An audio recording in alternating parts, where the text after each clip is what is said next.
നമസ്കാരം. പ്രവാസ ലോകത്തെ സമഗ്ര വാർത്തകളുമായി മിഡി സ്റ്റാർ ആരംഭിക്കുകയാണ്. ഐക്യരാഷ്ട്രസഭയുടെ ജനറൽ അസംബ്ലിയിൽ ഖത്തർ അമീർ ഷെയ്ഖ് തമീം ബിൻ അഹമ്മദ് അൽ താനി സംസാരിക്കും.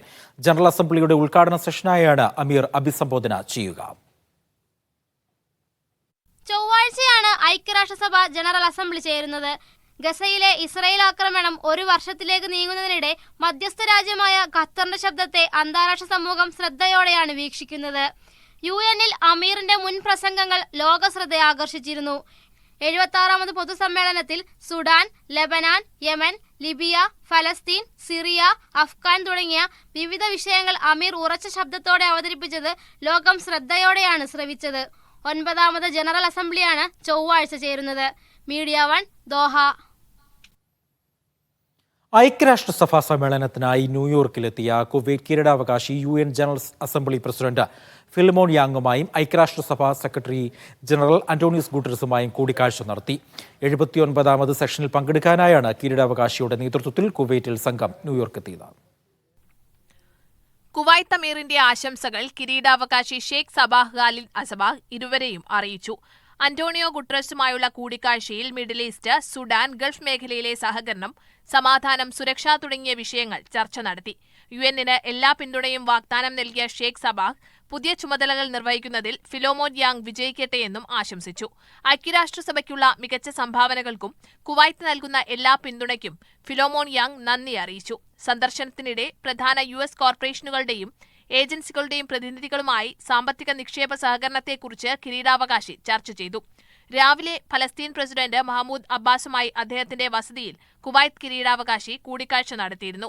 ഫലസ്തീൻ ജനതയുടെ അവകാശങ്ങൾക്ക് പൂർണ്ണ പിന്തുണ ഊന്നിപ്പറഞ്ഞ അദ്ദേഹം അന്താരാഷ്ട്ര വേദികളിൽ ഈ വിഷയം ഉയർത്തിപ്പിടിക്കുമെന്നും വ്യക്തമാക്കി.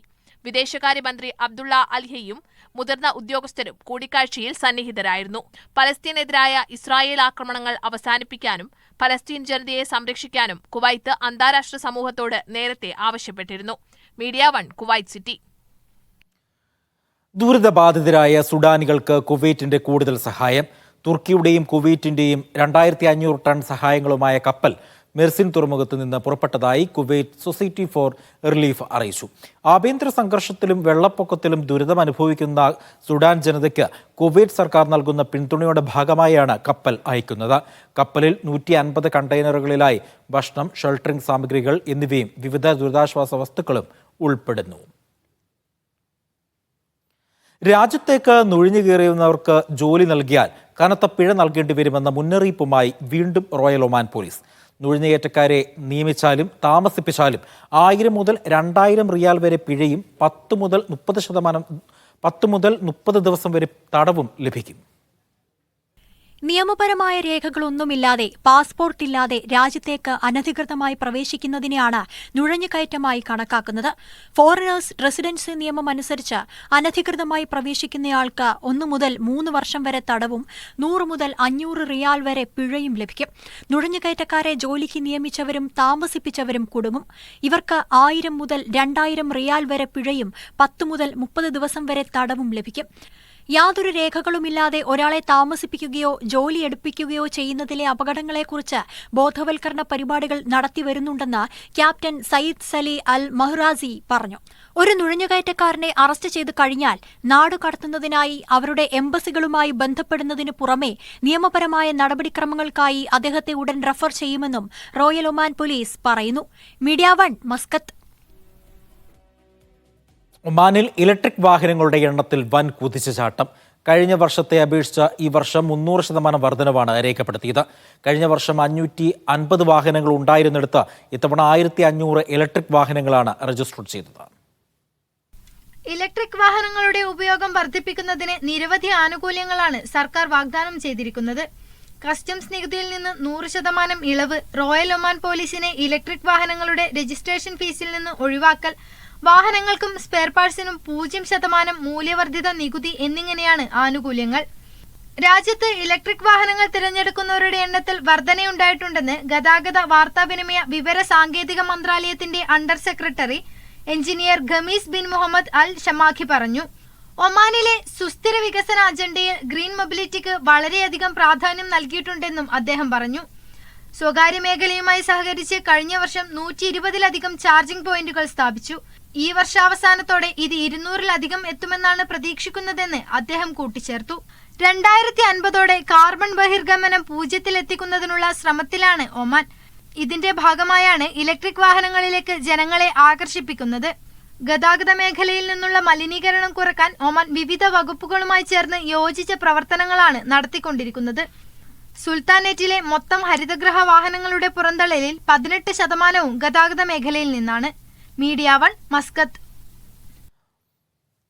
ഖത്തറിൽ ഇത്തവണ വിനോദസഞ്ചാരികളുടെ എണ്ണം റെക്കോർഡിലെത്തുമെന്ന് വിദഗ്ധർ. ഓഗസ്റ്റ് വരെയുള്ള കണക്ക് പ്രകാരം തന്നെ 33 ലക്ഷം സഞ്ചാരികൾ രാജ്യത്തെത്തി. ഖത്തറിൽ മുൻവർഷത്തേക്കാൾ ഇത്തവണ സഞ്ചാരികളുടെ എണ്ണം വർദ്ധിക്കുമെന്നാണ് മേഖലയിലെ വിദഗ്ധർ പറയുന്നത്. ആദ്യ 8 മാസത്തിനിടെ തന്നെ 33 ലക്ഷം സഞ്ചാരികളെത്തി. മുൻവർഷത്തെ ഇതേ കാലയളവിനേക്കാൾ 26% വർധനയുണ്ട്. കഴിഞ്ഞ വർഷം 40 ലക്ഷമായിരുന്നു ഖത്തറിലെ വിദേശ വിനോദസഞ്ചാരികളെങ്കിൽ ഇത്തവണ 45 ലക്ഷമായി ഉയരുമെന്നാണ് ഖത്തർ ടൂറിസം ഉൾപ്പെടെയുള്ളവരുടെ കണക്കുകൂട്ടൽ. ഈ വർഷം ഓഗസ്റ്റിൽ സന്ദർശകരുടെ എണ്ണം 3,28,000 മുൻവർഷം ഇത് 2,64,000 പ്രതികൂലമായ കാലാവസ്ഥയിലുമുണ്ടായ വർധനവ് ഏറെ പ്രതീക്ഷ നൽകുന്നതാണ്. ഏറ്റവും കൂടുതൽ സന്ദർശകരെത്തിയത് അയൽരാജ്യമായ സൗദിയിൽ നിന്നാണ്. 2ാം സ്ഥാനത്ത് ഇന്ത്യക്കാരാണുള്ളത്. ശൈത്യകാലം ആരംഭിക്കുന്നതോടെ വിവിധ വിനോദ, വിജ്ഞാന, കായിക പരിപാടികൾക്കും ഖത്തറിൽ തുടക്കമാകും. Formula 1 championship, motor racing, food festival എന്നിവയ്ക്ക് പുറമെ ഡിസംബറിൽ ഫിഫ ഇന്റർ കോണ്ടിനെന്റൽ കപ്പ് ചാമ്പ്യൻഷിപ്പിനും ഖത്തർ വേദിയാകുന്നുണ്ട്. Media 1 Doha. വ്യാജ വെബ്സൈറ്റുകൾക്കെതിരെ മുന്നറിയിപ്പ് നൽകി Kuwait public authority for civil information. ഉപഭോക്താക്കൾക്ക് സോഷ്യൽ മീഡിയ വഴി സിവിൽ ID കാർഡ് ഡെലിവറി സേവനം വാഗ്ദാനം ചെയ്യുന്നത് ശ്രദ്ധയിൽപ്പെട്ടതിനെ തുടർന്നാണ് അധികൃതർ പൊതുജനങ്ങൾക്ക് ജാഗ്രതാ നിർദ്ദേശം നൽകിയത്. നിലവിൽ സിവിൽ ID കാർഡുകൾക്ക് ഡെലിവറി സേവനം ലഭ്യമല്ല. സിവിൽ ID റെഡിയായാൽ അതോറിറ്റിയുടെ മെഷീനുകളിൽ നിന്ന് കാർഡുകൾ ശേഖരിക്കാമെന്ന് പാസി അറിയിച്ചു. കുവൈത്ത് അമീറിനും കിരീടാവകാശിക്കും സോഷ്യൽ മീഡിയ അക്കൗണ്ടുകൾ ഇല്ല എന്ന അമീരി ദിവാൻ. അമീറിന്റെയും കിരീടാവകാശിയുടെയും പ്രൊഫൈലുകളാണെന്ന വ്യാജേന അക്കൗണ്ടുകൾ ശ്രദ്ധയിൽപ്പെട്ടതിനെ തുടർന്നാണ് അധികൃതർ വിശദീകരണക്കുറിപ്പ് ഇറക്കിയത്. വ്യാജ അക്കൗണ്ടുകൾക്കെതിരെ കർശന നടപടിയെടുക്കുമെന്ന് അധികൃതർ വ്യക്തമാക്കി.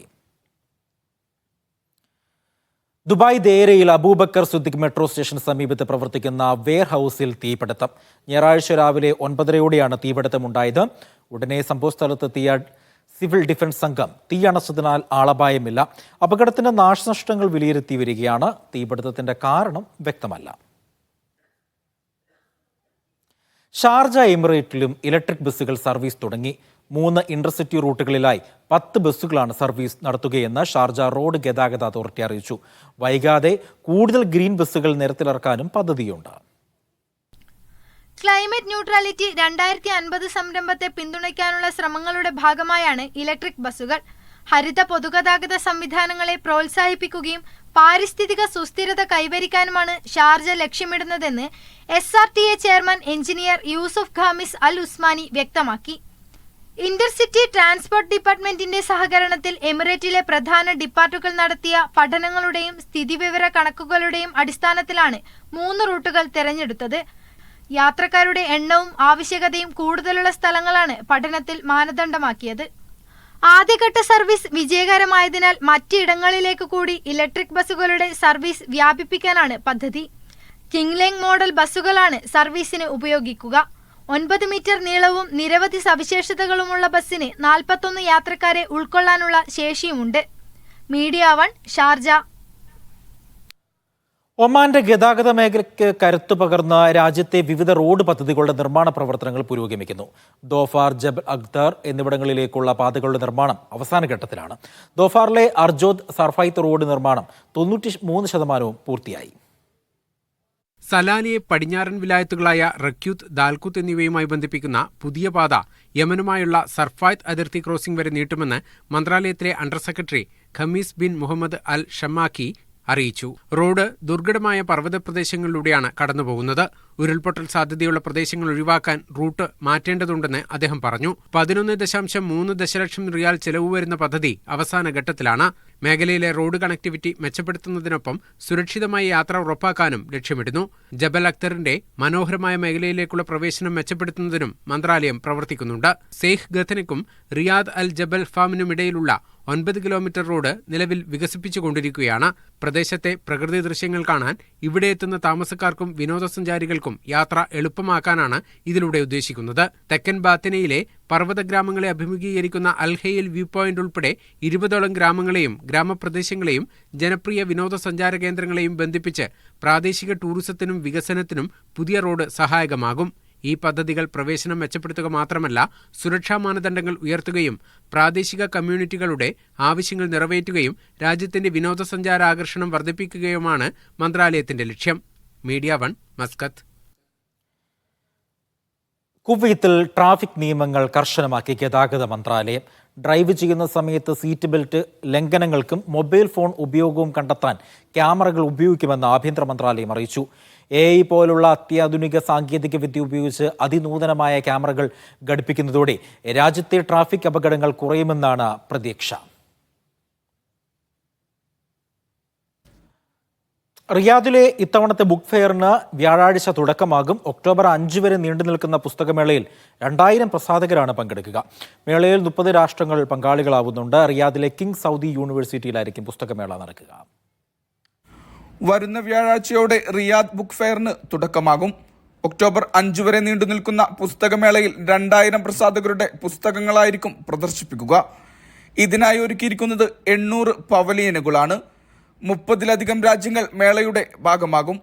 പബ്ലിഷിംഗ് ആൻഡ് ട്രാൻസ്ലേഷൻ അതോറിറ്റിയാണ് മേള സംഘടിപ്പിക്കുന്നത്. അറബ് സാഹിത്യ ലോകത്തെ സാഹിത്യ സാംസ്കാരിക മേഖലയിലെ പ്രധാനികൾ പങ്കെടുക്കുന്ന സാംസ്കാരിക സമ്മേളനവും മേളയുടെ ഭാഗമാകും. മേളയുടെ ഭാഗമായി സാഹിത്യ മേഖലയിലെ പുതിയ കൃതികളും പരിചയപ്പെടുത്തും. സാഹിത്യത്തെ പരിപോഷിപ്പിക്കുക, പുതിയ വായനക്കാരെയും എഴുത്തുകാരെയും കണ്ടെത്തുക, അറബ് സാഹിത്യത്തെ അന്താരാഷ്ട്ര തലത്തിലേക്ക് ഉയർത്തുക, പ്രസാധകരെ പ്രോത്സാഹിപ്പിക്കുക എന്നിവയുടെ ഭാഗമായാണ് മേള സംഘടിപ്പിക്കുന്നത്. മേളയിലെ ഇത്തവണത്തെ വിശിഷ്ടാതിഥി രാജ്യമായി പ്രഖ്യാപിച്ചിരിക്കുന്നത് ഖത്തറിനെയാണ്. സൗദിയും ഖത്തറും തമ്മിലുള്ള ബന്ധം വർദ്ധിപ്പിക്കുന്നതിന്റെ ഭാഗമായാണിത്. ഖത്തർ സാംസ്കാരിക മന്ത്രാലയത്തിന്റെ പ്രസിദ്ധീകരണങ്ങളും അപൂർവ കയ്യെഴുത്തു പ്രതികളും ഫെയറിന്റെ മുഖ്യ ആകർഷണമാകും.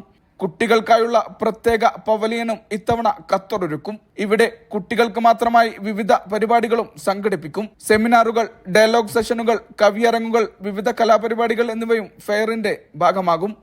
Mishal Cherpulassery, media 1, Riyadh.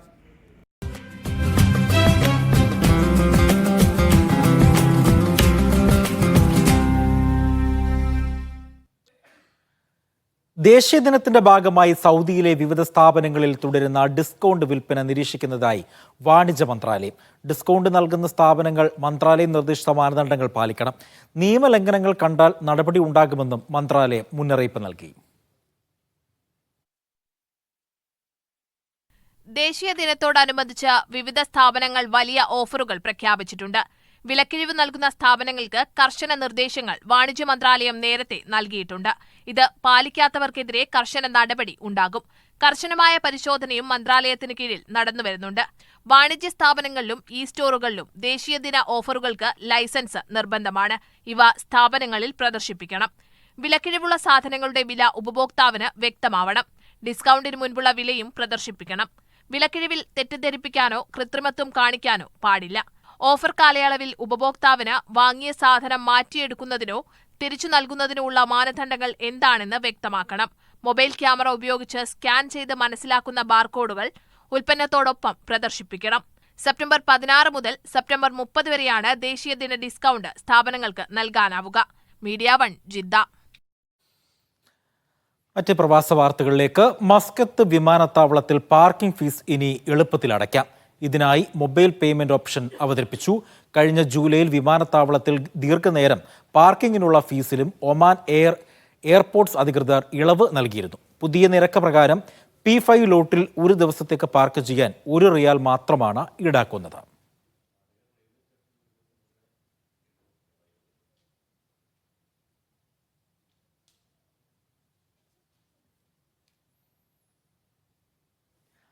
Saudi കിഴക്കൻ പ്രവിശ്യ തൊഴിൽ മന്ത്രാലയവും മുനിസിപ്പാലിറ്റിയും സംയുക്തമായി ദേശീയ ദിനാഘോഷം സംഘടിപ്പിച്ചു. അൽഗോബാർ കോർണറിൽ സംഘടിപ്പിച്ച ആഘോഷ പരിപാടിയിൽ വിവിധ സ്കൂളുകളിലെയും കോളേജുകളിലെയും വിദ്യാർത്ഥികളും പ്രവാസി സമൂഹവും പങ്കുചേർന്നു. സൗദി കിഴക്കൻ പ്രവിശ്യ മാനവവിഭവശേഷി മന്ത്രാലയവും മുനിസിപ്പൽ മന്ത്രാലയവും ചേർന്ന് അൽഗോബാർ കോർണിഷിൽ വിപുലമായ ആഘോഷ പരിപാടി സംഘടിപ്പിച്ചു. സ്കൂളുകൾ, കോളേജുകൾ എന്നിവിടങ്ങളിൽ നിന്നുള്ള വിദ്യാർത്ഥിനികളും ജീവനക്കാരും ആഘോഷത്തിൽ അണിനിരന്നു. ഇന്ത്യ, ഫിലിപ്പൈൻ, പാകിസ്ഥാൻ രാജ്യങ്ങളിൽ നിന്നുള്ള പ്രവാസികളും പങ്കെടുത്ത ആഘോഷ പരിപാടി ദൃശ്യമികവ് പകർന്നു. സ്നേഹവും സൗഹാർദ്ദവും മാനവികതയും പരസ്പര സൗഹൃദവും വിളിച്ചോതുന്ന രീതിയിൽ ആയിരക്കണക്കിന് മനുഷ്യർ കൈകോർത്ത് സൗദിയുടെ ദേശീയ ചിഹ്നമായ ഈന്തപ്പന തീർത്താണ് ആഘോഷം പങ്കുവച്ചത്. കിഴക്കൻ പ്രവിശ്യ മാനവവിഭവശേഷി മന്ത്രാലയ ജനറൽ ഡയറക്ടർ മുഹമ്മദ് അൽ ഷമരി ആഘോഷ പരിപാടി ഉദ്ഘാടനം ചെയ്തു. അൽഗോബാർ മാനവവിഭവശേഷി മന്ത്രാലയ മേധാവി മൻസൂർ അലി, വിവിധ വകുപ്പ് മേധാവികൾ എന്നിവർ സംബന്ധിച്ചു. وزارة الموارد البشرية والتنمية الاجتماعية بإقامة لوحة وطن للسنة الرابعة على التوالي بتنظيم من زملائي وزميلاتي في مكتب عمل الخبر ومشاركة 20 جهة حكومية و12 جالية مقيمة على أراضي المملكة الحبيبة تزامنا مع قرب اليوم الوطني الرابع والتسعين. وتمثلت اللوحة هذه السنة في تجسيد لشعار المملكة سيفين ونخلة وحظيت برعاية كريمة. മലയാളികൾ ഉൾപ്പെടെയുള്ള ഇന്ത്യൻ പ്രവാസി സമൂഹവും ആഘോഷത്തിന്റെ ഭാഗമായി. വളരെ സന്തോഷകരവും അഭിമാനകരവുമായ ഒരു സന്ദർഭം കൂടിയാണിത്. ഒട്ടനവധി കാര്യങ്ങൾ പ്രവാസികൾക്ക് വേണ്ടി ഇപ്പോൾ ഒരുപാട് കാര്യങ്ങൾ ഈ സൗദി ഗവൺമെൻറ് പ്രവാസികൾക്കായി ചെയ്യുകയും അതിൻ്റെ ഫലങ്ങൾ അനുഭവിച്ചുകൊണ്ടിരിക്കുന്ന പ്രവാസികൾ എല്ലാവരെയും കൂട്ടിച്ചേർത്തുകൊണ്ട് സൗദി ദേശീയ ദിനാഘോഷം വളരെ പരിപൂർണമായും ഒരു ഉത്സവമാക്കി മാറ്റിയിരിക്കുന്നു പ്രവാസികൾ എന്നുകൂടി നാം ഈ വേളയിൽ മനസ്സിലാക്കേണ്ടതുണ്ട്. അവധി ദിനങ്ങളും അനുകൂല കാലാവസ്ഥയും ആഘോഷത്തിന് പൊലിമ നൽകി. ഇന്ത്യക്കാരായ 80ഓളം ആളുകളാണ് ഇതിനകത്ത് പങ്കെടുത്തിട്ടുള്ളത്. അപ്പോൾ എല്ലായ്പ്പോഴും ലേബർ മിനിസ്ട്രിയായിട്ട് ബന്ധപ്പെട്ടുള്ള എല്ലാ പ്രോഗ്രാമുകളിലും ഇന്ത്യക്കാരെ പരമാവധി പങ്കെടുപ്പിക്കാൻ നമ്മൾ പരമാവധി പരിശ്രമിച്ചിട്ടുണ്ട്. അതിൻ്റെ എല്ലാ വർഷവും ഏറ്റവും കൂടുതൽ പുറമെയുള്ള രാജ്യക്കാരിൽ ഇന്ത്യക്കാരെ പങ്കെടുപ്പിക്കാൻ നമുക്ക് കഴിഞ്ഞിട്ടുണ്ട്. ദേശീയ ദിനാഘോഷങ്ങളുടെ ഭാഗമായി വ്യത്യസ്ത പരിപാടികൾ പ്രവിശ്യയുടെ വിവിധ ഭാഗങ്ങളിലായി പുരോഗമിക്കുകയാണ്. Naushad റിക്കൂർ, media one, Dammam. അബുദാബിയിൽ മീഡിയ വൺ മബ്രൂക്ക് ഗൾഫ് ടോപ്പേഴ്സ് പുരസ്കാരം സ്വീകരിച്ച വിദ്യാർത്ഥികൾ. അബുദാബി യൂണിവേഴ്സിറ്റിയിൽ നടന്ന പ്രൗഢമായ ചടങ്ങ് യൂണിവേഴ്സിറ്റി പ്രൊവോസ്റ്റ് പ്രൊഫസർ ബാരി ഒ മഹോനി ഉദ്ഘാടനം ചെയ്തു. 300-ലേറെ വിദ്യാർത്ഥികൾ പുരസ്കാരം സ്വീകരിച്ചു. രക്ഷിതാക്കളടക്കം 1000-ലേറെ പേർ പരിപാടിയിൽ പങ്കെടുത്തു. ദുബായിക്ക് ശേഷം UAE-യിലെ രണ്ടാമത്തെ പുരസ്കാര വേദിയായിരുന്നു അബുദാബിയിലേത്. അവാർഡ് ദാന വേദിയിൽ നിന്ന് MCA നാസർ തയ്യാറാക്കിയ റിപ്പോർട്ടിലേക്ക്. മബ്രൂക്ക് ഗൾഫ് ടോപ്പേഴ്സ് പുരസ്കാരം ഇന്നിപ്പോൾ അബുദാബിയിലും ഏറെക്കുറെ ഇതിൻ്റെ പരിസമാപ്തിയിലേക്ക് നീങ്ങുകയാണ്. നമുക്കറിയാൻ സാധിക്കുന്നത് പോലെ ഇന്നലെ ദുബായിൽ 300-ലധികം കുട്ടികൾക്ക് പുരസ്കാരങ്ങൾ വിതരണം ചെയ്തു. 90%-ലധികം മാർക്ക് നേടിയ വിദ്യാർത്ഥികളെയാണ് വിവിധ സ്കൂളുകളിൽ നിന്നുള്ള വിദ്യാർത്ഥികൾക്കാണ് ഈ പുരസ്കാരം നൽകിയത്. ഒരു നല്ല എക്സ്പീരിയൻസ് ആയിരുന്നു, ഒരു യുണീക്ക് എക്സ്പീരിയൻസ് ആയിരുന്നു. എൻ്റെ പാരൻസിനും എൻ്റെ ഈ അച്ചീവ്മെൻറ്റിന് really proud ആയിരിക്കും. and I'm very happy to contribute this to for them. എനിക്ക് ഭയങ്കര സന്തോഷമായി ഇങ്ങനത്തെ ഒരു അവാർഡ് കിട്ടിയതിന്. ഞാൻ ഭയങ്കര സന്തോഷിച്ചു ഇത്ര ഒരു പെർസെൻറ്റ് കിട്ടിയതിനും. പിന്നെ മീഡിയ വണ്ടെ ഈ ഇനിഷ്യേറ്റീവ് ഇങ്ങനെ തുടങ്ങിയേക്കുന്നത് it's very nice that they're catering to all the students who've performed well in their studies. I felt so proud, especially for my parents. They would be ecstatic to know that I'm on stage receiving this award. And I am forever grateful for this opportunity. ഇന്നലെ ദുബൈയിലായിരുന്നു പരിപാടിയെങ്കിൽ ഇന്നിപ്പോൾ അബുദാബിയിലും ഏറെക്കുറെ ഈ മബ്രൂക്ക് award അവസാനിച്ചിരിക്കുകയാണ്. ഇനിയുള്ളത് ഈ മാസം 29-ന് അജ്മാനിലാണ്. അജ്മാനിൽ നടക്കുന്ന പരിപാടിയോടുകൂടി UAE-യിലെ മബ്രൂക്ക് Gulf toppers award ദാന പരിപാടികൾ നടക്കും, പൂർണ്ണമാകും. ഏതായാലും നമുക്കറിയാൻ സാധിക്കുന്നത് പോലെ തന്നെ ഗൾഫ് മേഖലയിൽ എല്ലാ രാജ്യങ്ങളിലും ഇക്കുറി മബ്രൂക്ക് ഗൾഫ് ടോപ്പേഴ്സ് അവാർഡ് ചടങ്ങുകൾ പിന്നെ നടന്നുകൊണ്ടിരിക്കുകയാണ്. ഈ മാസം അവസാനവും അതോടൊപ്പം തന്നെ അടുത്ത മാസത്തിലുമായിട്ടാണ് ഈ അവാർഡ് ദാന ചടങ്ങുകൾ പൂർത്തീകരിക്കപ്പെടുന്നത്. നിരവധി പ്രമുഖരുടെ സാന്നിധ്യത്തിലായിരുന്നു അബുദാബി യൂണിവേഴ്സിറ്റിയിൽ ഈ ചടങ്ങ് നടന്നത്. So this is the second round consecutive and I'm happy that Abu Dhabi University is partnering with it. Achievement is not easy, getting somewhere, climbing the ladder, getting there. So kids have done and put a lot of effort and recognizing them. Program organized by Media One. My best wishes to them, best wishes to all the students who are a part of this program. never give up your pursuit of excellence. Thank you to Media One TV and Mabruk for giving us opportunity to come here and show what we are doing. We are Axila. We are into study abroad and immigration. So it's a great honor. Thank you. അബുദാബിയുടെ തന്നെ വിവിധ ഭാഗങ്ങളിൽ നിന്ന് അല്ലൈനിൽ നിന്നൊക്കെയുള്ള നൂറുകണക്കിന് കുട്ടികൾ, ഏതാണ്ട് 300-ലധികം കുട്ടികൾക്കാണ് ഇന്ന് ഈ വേദിയിൽ വെച്ച് പുരസ്കാരങ്ങൾ കൈമാറിയത്. നിരവധി പ്രമുഖരും ഈ ചടങ്ങിൻ്റെ ഭാഗമായിട്ട് പങ്കെടുക്കുകയുണ്ടായി. അതോടൊപ്പം തന്നെ കുട്ടികളെ സംബന്ധിച്ചിടത്തോളം അവരുടെ ഈ ഒരു വിജയത്തിൽ വലിയ നിർണായകമായിട്ടുള്ള പങ്കുവഹിച്ച രക്ഷിതാക്കളും ഈ ചടങ്ങിൽ സജീവമായി തന്നെ പങ്കെടുത്തു. ഭയങ്കര ഒരു സന്തോഷമായിരുന്നു. ഈ ഒരു പ്രോഗ്രാം ഗംഭീരമായിട്ട് നിങ്ങൾ ചെയ്തു. പിന്നെ അങ്ങനെ തന്നെ ഉപ്പയും ഉമ്മയും കണ്ടപ്പോൾ എല്ലാം നല്ല സന്തോഷത്തിലായി. പിന്നെ ചില പാരൻസിൻ്റെ കുട്ടികളൊന്നും വരാണ്ട് അവരുടെ സ്റ്റേജിൽ നിന്നെല്ലാം ഗിഫ്റ്റ് വാങ്ങുമ്പോൾ എല്ലാം കരിച്ചിലെല്ലാം വരുന്നത് പ്രൗഡ് മൊമെൻറ്റ് എനിക്കും ഫീൽ ചെയ്യുന്നത് അവർക്ക് വേണ്ടിയിട്ട്. ഈവൻറ്റ് അടിപൊളി. ഉമ്മൊക്കെ ഭയങ്കര എക്സൈറ്റഡ് ആയിരുന്നു, ഉപ്പയും ഭയങ്കര എക്സൈറ്റഡ് ആയിരുന്നു. ഉമ്മ പിന്നെ എന്നും മീഡിയ വൺ കാണുന്ന ആളാണ്. അപ്പോൾ ഇങ്ങനെ മീഡിയ വണ്ണിൽ നിന്ന് അവാർഡ് കിട്ടുന്നത് പറഞ്ഞപ്പോൾ ഭയങ്കര എക്സൈറ്റ്മെൻ്റ് ആയിരുന്നു. അങ്ങനെ ഞാനും ഭയങ്കര എക്സൈറ്റ്മെൻ്റ് ആയിരുന്നു. തങ്ങളുടെ കുട്ടികൾക്ക് ലഭിച്ചിരിക്കുന്ന ഈ ഒരു മികച്ച ഒരു മാർക്ക്, ആ മാർക്കിൻ്റെ അടിസ്ഥാനത്തിൽ അവർക്ക് ലഭിച്ചിരിക്കുന്ന മികച്ച ആദരവ് കൂടി കൈമാറുന്ന ചടങ്ങ് കൂടിയായിരുന്നു അബുദാബിയിൽ സമാപിച്ചത്. എന്തായാലും വലിയ തോതിൽ തന്നെ ഒരു മികവിൻ്റെ ഏറ്റവും മികച്ച ഒരു പുരസ്കാരദാന ചടങ്ങായിട്ട് അബുദാബിയിലെ മബ്രൂക്ക് ഗൾഫ് ടോപ്പേഴ്സ് അവാർഡ് ചടങ്ങും മാറുകയായിരുന്നു. I think it's absolutely wonderful. കാരണം എന്താണെന്ന് വെച്ച് കഴിഞ്ഞാൽ ഞാനും ഇവിടെ ഇതുപോലെ തന്നെ UAE ജനിച്ച് വളർന്ന് പഠിച്ച് എൻ്റെ എഡ്യൂക്കേഷൻ മൊത്തം കംപ്ലീറ്റ് ചെയ്തൊരു പ്ലേസാണ് UAE. അപ്പം at least when I was studying ഇതുപോലെ ഒരു ഫെലിസിറ്റേഷൻ, കാരണം ഈ ഒരു ലെവലിലുള്ളൊരു ഫെലിസിറ്റേഷൻ ഞാൻ കണ്ടിട്ടില്ല. And I think it's absolutely wonderful. അത് നല്ലൊരു എഫേർട്ടാണ് ചെയ്യുന്ന കാര്യങ്ങൾ. സ്റ്റുഡൻസിനൊക്കെ ഒരു എന്താ പറയുക, പാരൻസിനും സ്റ്റുഡൻസിനും ഒക്കെ ഒരു എൻകറേജ് ചെയ്യുന്ന രീതിയിൽ. ഇനി നേരത്തെ സൂചിപ്പിച്ചതുപോലെ തന്നെ ഈ മാസം 29-ന് അജ്മാനിലെ ചടങ്ങോടുകൂടിയായിരിക്കും UAE മബ്രൂക്ക് അവാർഡ് ദാന ചടങ്ങുകൾക്ക് അതിൻ്റെ പൂർണ്ണമായിട്ടുള്ള അർത്ഥത്തിൽ പരിസമാപ്തിയാവുക. എന്തായാലും രക്ഷിതാക്കളെ സംബന്ധിച്ചിടത്തോളം, അതോടൊപ്പം തന്നെ ഈ മികച്ച വിജയം കൈവരിച്ച കുട്ടികളെ സംബന്ധിച്ചിടത്തോളം ഏറ്റവും മികച്ച അവർക്ക് ലഭിക്കുന്ന ഒരു ആദരവ് കൂടിയായിട്ട് മീഡിയ വൺ ഏർപ്പെടുത്തിയിരിക്കുന്ന ഈ മബ്രൂക്ക് ഗൾഫ് ടോപ്പേഴ്സ് അവാർഡ് മാറുകയായിരുന്നു. ക്യാമറ പേഴ്സൺ യാസർ അർഫാത്തിനൊപ്പം MCA Nasar, media one, Abu Dhabi. നബിദിന സമ്മേളനങ്ങളും അനുബന്ധ കാര്യങ്ങളും പ്രവാചകനെ പൊതുസമൂഹത്തിന് പരിചയപ്പെടുത്താൻ വഴിയൊരുക്കുമെന്ന Simsarul Haq Udavi, Oman al Amarat KMCCയും സമസ്ത ഇസ്ലാമിക് സെന്ററും നടത്തിയ മദീന പാഷൻ പ്രോഗ്രാമിൽ മുഖ്യപ്രഭാഷണം നടത്തുകയായിരുന്നു അദ്ദേഹം. SIC national committee president Anwar Haji ഉദ്ഘാടനം ചെയ്തു. മദ്രസ വിദ്യാർത്ഥികളുടെ കലാസാഹിത്യ മത്സരങ്ങളും നടന്നു. തലച്ചോറിലുണ്ടായ രക്തസ്രാവത്തെ തുടർന്ന് ഇബ്രി ആശുപത്രിയിൽ വെന്റിലേറ്ററിലായിരുന്ന ഗുരുവായൂർ സ്വദേശി സത്തിനെ വിദഗ്ധ ചികിത്സയ്ക്കായി നാട്ടിലെത്തിച്ചു. 40 വർഷമായി ഒമാനിൽ പ്രവാസ ജീവിതം നയിക്കുന്ന സത്തിനെ ശാരീരിക അസ്വസ്ഥതകളെ തുടർന്ന് ഇബ്രി ആശുപത്രിയിൽ പ്രവേശിപ്പിച്ചിരിക്കുകയായിരുന്നു.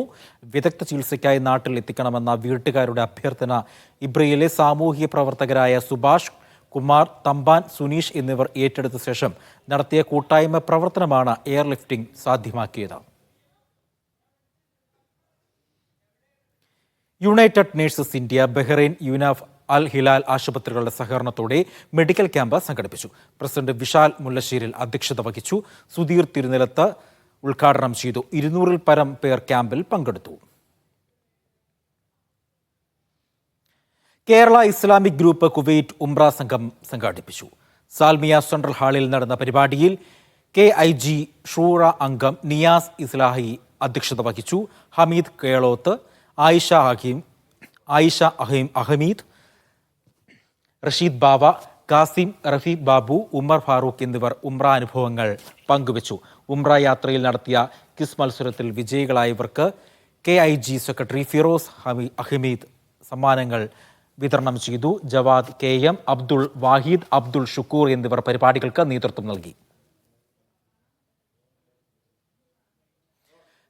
കേരള ഇസ്ലാമിക് ഗ്രൂപ്പ് കുവൈറ്റ് ഉംറ സംഗമം സംഘടിപ്പിച്ചു. സാൽമിയ സെൻട്രൽ ഹാളിൽ നടന്ന പരിപാടിയിൽ KIG ഷൂറ അംഗം നിയാസ് ഇസ്ലാഹി അധ്യക്ഷത വഹിച്ചു. ഹമീദ് കേളോത്ത്, ആയിഷ ഹമീദ്, റഷീദ് ബാവ, ഗാസിം, റഹീഫ് ബാബു, ഉമർ ഫാറൂഖ് എന്നിവർ ഉംറ അനുഭവങ്ങൾ പങ്കുവച്ചു. ഉംറ യാത്രയിൽ നടത്തിയ ക്വിസ് മത്സരത്തിൽ വിജയികളായവർക്ക് KIG സെക്രട്ടറി ഫിറോസ് ഹമീദ് സമ്മാനങ്ങൾ വിതരണം ചെയ്തു.